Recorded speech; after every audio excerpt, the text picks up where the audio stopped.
అలానే శేషరావు, తిరుమల తిరుపతి దేవస్థానం పవర్ఫుల్, ప్రపంచ ఆధ్యాత్మిక కేంద్రంగా దానికి పేరుంది. అలాంటి చోట అపవిత్రమైనటువంటి పనులు చేయడంతో పాటు దొంగతనాలను కూడా చేసినటువంటి చరిత్ర ఇప్పుడు బయటకు వస్తుంది. ఇప్పుడు పరకాణిలో రవికుమార్ అనేటువంటి అతను లెక్కించే వాళ్ళలో అతను కూడా ఒక అతను. ఆ లెక్కించేటువంటి క్రమంలో ప్రధానంగా అమెరికా డాలర్స్ని ఆయన దాచేశాడు, రకరకాలుగా దాచేశారు. దాచేసినటువంటి దాన్ని బినామీ పేర్లతోటి ఆస్తులు కొనుగోలు చేయడానికి ఉపయోగించాడు. దాదాపుగా 100 కోట్ల రూపాయలు అతను వెనకేశాడు అనేది ఇప్పుడు విచారణ సంస్థలు తేల్చాయి. అయితే ఆయన ఎప్పటి నుంచి ఆ పని చేస్తున్నాడు, ఆయన ఎంత సంపాదించాడు, దానికి సంబంధించినటువంటి బినామీ పేర్లతోటి ఎంత ఆస్తులు కొనుగోలు చేశారు అనేది తేల్చాయి, దర్యాప్తు సంస్థలు తేల్చాయి. కానీ ఇక్కడ ప్రధానమైనటువంటి అంశం ఏంటంటే, ఎప్పుడు ఈయన దొంగతనం స్టార్ట్ చేశాడు కాబట్టి అప్పుడున్నటువంటి ప్రభుత్వం బాధ్యత వహించాలి అనేటువంటి కాన్సెప్ట్ని వైఎస్ఆర్ కాంగ్రెస్ పార్టీ బయటకు తీస్తుంది.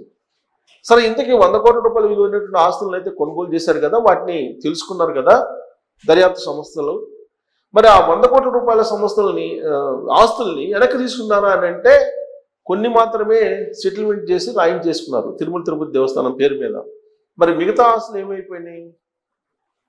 ఇక్కడ 2 అంశాలు. ఒకటి, దర్యాప్తు సంస్థలు దర్యాప్తు చేసిన తర్వాత ఆ రవికుమార్ అనే అతను దొంగతనానికి పాల్పడితే శిక్షించాలి, కోర్టులో సబ్మిట్ చేయాలి, కోర్టు ఏది చెప్తే అది చేయాలి.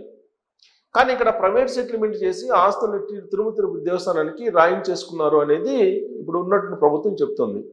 కానీ వైఎస్ఆర్ కాంగ్రెస్ పార్టీ, ప్రత్యేకించి భూమన కరుణాకర్ రెడ్డి గారు ఏం చెప్తున్నారంటే, న్యాయపరంగా చట్ట ప్రకారం మాత్రమే మేము చేశాము అని చెప్తున్నారు. మరి ఏ కోర్టు చెప్పింది సెటిల్మెంట్ చేసుకుని ఆయన ఆస్తులు రాయించుకోమని చెప్పి అనేది బయట పెట్టడంలో ఒకటి. 2, ఈ 100 కోట్ల రూపాయలకు విలువైనటువంటి ఆస్తులు ఏవైతే ఉన్నాయో కనుగొన్నవి దర్యాప్తు సంస్థలు, వాటిలో కొన్నింటి మాత్రమే సెటిల్మెంట్లు చేశారు. మరి మిగతా ఆస్తులు ఏమైపోయినాయి, మిగతా ఆస్తులు ఎవరికి వెళ్ళిపోయాయి అనేది తేలాలి. ఇప్పుడు ఎగ్జాక్ట్గా ఈ పాయింట్ దగ్గర ఇప్పుడు ఉన్నటువంటి ప్రభుత్వం ప్రశ్నిస్తూ ఉంది. మిగతా ఆస్తుల సంగతి ఏంటి, అసలు సెటిల్మెంట్ చేయటమే ఒక తప్పు, మిగతా ఆస్తులు ఏమైపోయినాయి అనేది ఇప్పుడు ఉన్నటువంటి ప్రభుత్వం ప్రశ్నిస్తూ ఉంది. సో ఇప్పుడు వాస్తవంగా కూడా ఏదైనా దొంగతనం జరిగింది అనుకోండి, పోలీసులు కేసు పెడతారు, కేసు పెట్టి షార్ట్ షీట్ వేస్తారు, అరెస్ట్ చేస్తారు, కోర్టులో సబ్మిట్ చేస్తారు, వాద ప్రతివాదనలు జరుగుతాయి, కేసు నడుస్తూ ఉంటుంది. కానీ ఇక్కడ జరిగింది దొంగతనం, అది కూడా ఎక్కడ జరిగింది? తిరుమల తిరుపతి దేవస్థానంలో. అక్కడ జరిగినటువంటి దొంగతనాన్ని ప్రైవేట్గా సెటిల్మెంట్ చేసుకోవడం అనేది ఏంటి? దీనికి అసలు సమాధానం చెప్తారా ఎవరైనా సరే? అసలు సెటిల్మెంట్ చేసుకునేటువంటి అధికారం ఎవరిచ్చారు? ప్రభుత్వంలో ఎవరు పెద్దలు ఉన్నా సరే ఆ విధంగా సెటిల్మెంట్ చేసుకోవడానికి చట్టం ఒప్పుకోదు, రాజ్యాంగం ఒప్పుకోదు. మరి ఇలా ఎలా చేశారు అనేది ఒకటి ప్రశ్న. ఇంకా బెనామీ ఆస్తులు పేరుతో ఉన్నటువంటి ఆస్తుల్ని ఎవరి పేరుతోటి రిజిస్టర్ చేయించుకున్నారు మిగతా ఆస్తుల్ని, అది బయటికి రావాల్సిన అంశం. సో ఇవన్నీ ఇలా ఉంటే పరకాణి వ్యవహారం అనేది, ఇప్పుడు భూమన కరుణాకర్ రెడ్డి గారు ఏమంటున్నారు, అసలు ఈ పరకాణిలో దొంగతనం చేసినటువంటి అంశాన్ని తమ ప్రభుత్వం అధికారంలో ఉన్నప్పుడే బయట పెట్టింది, అది ఎప్పటి నుంచో జరుగుతుంది దొంగతనం, బయట పెట్టిందే మేము, కాబట్టి వైఎస్ఆర్ కాంగ్రెస్ పార్టీ ప్రభుత్వాన్ని అప్పట్లో ఉన్నదాన్ని ఎలా మీరు తప్పుపడతారని చెప్పి ఆయన ప్రశ్నిస్తూ ఉన్నారు. మరొకటి ఏంటంటే, మేము తిరుమల తిరుపతి దేవస్థానాన్ని ఆస్తులను మేము కాపాడాము సెటిల్మెంట్ చేసి అని చెప్పి ఆయన చెప్తున్నారు. మరి ఆయన చెప్తున్నటువంటి లాజిక్ని మనం పరిగణలోకి తీసుకుందామా అని అంటే, తిరుమల తిరుపతి దేవస్థానంలో వైఎస్ఆర్ కాంగ్రెస్ పార్టీ అధికారంలో ఉన్నప్పుడు అనేక అంశాలు బయటకు వచ్చినాయి. ఏమేమి అంశాలు బయటకు వచ్చినాయి? జెరూసలం ప్రచారం చేస్తున్నారు ఆర్టీసీ బస్సులు వెనక అనేది, అలాగే అన్నవతి ప్రచారం చేస్తున్నారు అనేది, అలాగే తిరుమల తిరుపతి దేవస్థానం నిధులు సంబంధించి దుర్వినియోగం జరిగింది, ఇలా రకరకాలుగా అనేక వస్తున్నాయి. ఇంకా ఆ రోజున ఉన్నట్టు ముఖ్యమంత్రి జగన్మోహన్ రెడ్డి గారు అసలు ఆ రోజున డిక్లరేషన్ ఇవ్వకుండా తిరుమల తిరుపతి దేవస్థానానికి వెళ్ళటం ఏంటి, అసలు సతీ సమేతంగా వెళ్లాల్సినటువంటి జగన్మోహన్ రెడ్డి గారు సింగిల్గా వెళ్ళి తలంబ్రాలు పట్టు వస్త్రాలు ఎలా సమర్పిస్తారు, ఇవన్నీ కూడా వచ్చినటువంటి అంశాలు. కానీ అధికారంలో ఉన్నారు కాబట్టి ఆ రోజున డిక్లరేషన్ ఇవ్వకుండా వెళ్ళారు, అడిగినా కానీ ఆ రోజున గవర్నమెంట్లో ఉన్నారు కాబట్టి ప్రయోజనం లేకుండా అయిపోయింది. దాని మీద అనేక మంది హిందూ భక్తులు, వెంకటేశ్వర స్వామి భక్తులు న్యాయ పోరాటం చేశారు. పైగా ఆ రోజున పింక్ డైమండ్ అనేది ఒకటి ఉందని చెప్పి ఒక వివాదాన్ని కూడా లేపారు. తీరా ఇప్పుడు అది పింక్ డైమండ్ కాదు, అది కెంపు అని చెప్పి తెలిసింది. ఎవరు? మైసూర్ ప్యాలెస్ రికార్డులన్నింటినీ కూడా తవ్వితే ఆ రికార్డుల్లో ఏంటి, అది పింక్ డైమండ్ కాదు, అది కెంపు అని చెప్పి తేల్చారు. కానీ ఆ పింక్ డైమండ్ ఉంది, ఆ పింక్ డైమండ్ మాయమైపోయిందని చెప్పేసి వైఎస్ఆర్ కాంగ్రెస్ పార్టీ పెద్ద ఎత్తున ప్రచారం చేసి దాన్ని తెలుగుదేశం పార్టీ మీద ప్రయోగం చేసేటువంటి ఆరోపించేటువంటి ప్రయత్నం చేసింది. దానికి తిరుమల తిరుపతి దేవస్థానం ప్రధాన అర్చకులు రమణ దీక్షితులు గారిని కూడా ఉపయోగించుకుంది. ఆయన కూడా అలాంటి ఆరోపణలు చేసి జగన్మోహన్ రెడ్డి గారిని ఇంటి దగ్గరికి వెళ్ళి శ్రీవారిని రక్షించండి అని చెప్పి వేడుకున్నారు ఆయన. అప్పుడు ఆయన మీద కూడా అనేకమైన ఆరోపణలు కూడా వచ్చాయి. ఇవన్నీ ఒక ఎత్తు అయితే, అప్పట్లో వచ్చినటువంటి మరొక తీవ్రమైన ఆరోపణ ఏంటంటే క్షుద్ర పూజలు చేస్తున్నారు తిరుమల తిరుపతి దేవస్థానంలో, అలాగే దుర్గగుడిలో. ఎందుకంటే తెలుగుదేశం పార్టీ మళ్ళీ అధికారంలో రావాలని 2019లో ఇలా చేశారని చెప్పి ఒక పెద్ద ఎత్తున ప్రచారం పుట్టించారు. సో ఇలా ప్రచారం పుట్టించినటువంటి వాటిల్లో బాబాయ్ మర్డర్ కేసు ఒకటి ఉంది, అలాగే కోడికత్తి కేసు ఉంది, క్షుద్ర పూజలు ఉన్నాయి, పింక్ డైమండ్ ఉంది. ఇలా ఈయన రకరకాల అంశాలతోటి 2019 ఎన్నికలకు ముందు తెలుగుదేశం పార్టీని బదనాం చేసింది. ఆ తర్వాత ఎలాగో ఒక్క ఛాన్స్ అని చెప్పి చెప్పేటప్పటికి జగన్మోహన్ రెడ్డి గారికి అధికారం ఇచ్చారు ఆంధ్రప్రదేశ్ ప్రజలు. ఇచ్చిన తర్వాత తిరుమల తిరుపతి దేవస్థానం పరిస్థితి ఏంటి అని అంటే 2024 ఎన్నికలకు ముందు తిరుమల వెళ్ళినటువంటి ప్రతి వాళ్ళు కూడా అసలు బోసిపోయినట్టుగా తిరుమల కొండలు, ఆ తిరుమల కొండలో ఏం జరుగుతుందో తెలియట్లేదు అనేటువంటి ఒక అసంతృప్తిని, అసహనాన్ని వ్యక్తం చేశారు భక్తులు. ఎక్కువ మంది భక్తులు, 199 మంది.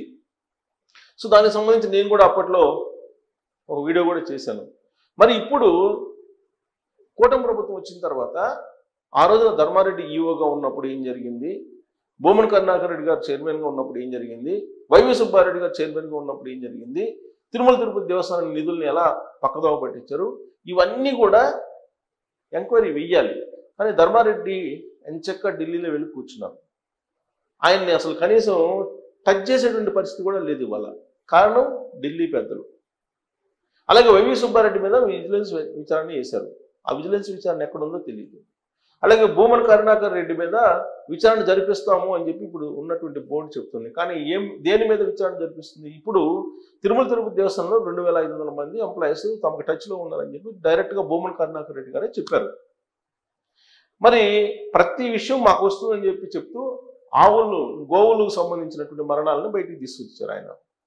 రీసెంట్గా మళ్ళీ విష్ణు విగ్రహాన్ని తగ్గొట్టి పడేశారని చెప్పి ఒక ఇష్యూని తీసుకొచ్చారు.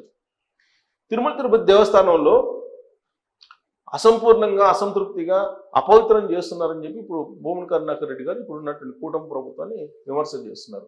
ఇలాంటి పరిస్థితుల్లో ఇప్పుడు పరకాని వ్యవహారం బయటకు వచ్చింది. మరి దీని మీద ఎంక్వైరీ చేస్తే ఎవరు బయటపడతారంటే భూమన కరుణాకర్ రెడ్డి గారు దేనికైనా నేను రెడీ అని చెప్పి ఆయన అంటున్నారు. తన మీద ఎంక్వైరీ వేయచ్చు పరకాని దాంట్లో. తన హయాంలో తాను చైర్మన్గా ఉన్నప్పుడు పరకానీలో దొంగతనం జరిగినట్టు కనుక మీరు నిరూపించగలిగితే దేనికైనా సిద్ధం అని చెప్పి సవాల్ చేస్తున్నారు. సవాళ్ళు ప్రతి సవాళ్ళ మధ్య తిరుమల తిరుపతి దేవస్థానం పవిత్రతని కొంతమంది పొలిటీషియన్స్ ఒక రకంగా చెప్పాలంటే అనుమానం కలిగించేలాగా చేస్తున్నారు.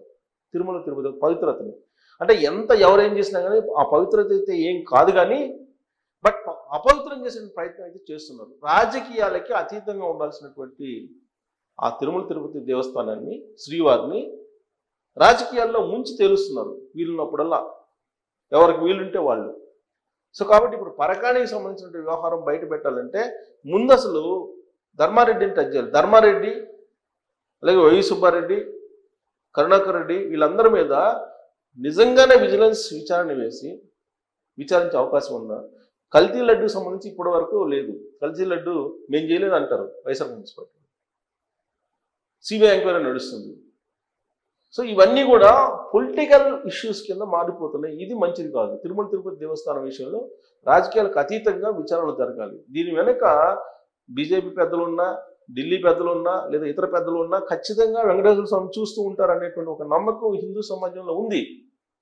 కాబట్టి ఎవరు తప్పు చేసినా కానీ వాళ్ళని ఖచ్చితంగా వెంకటేశ్వర స్వామి శిక్షిస్తారని చెప్పడానికి అనేకమైనటువంటి ఉదాహరణలు ఉన్నాయి. ఇప్పటికైనా రాజకీయాలకు అతీతంగా ఆలోచిస్తే ధర్మారెడ్డి మీద, వైవి సుబ్బారెడ్డి మీద, కరుణాకర్ రెడ్డి మీద విచారణకు ఆదేశించాలి.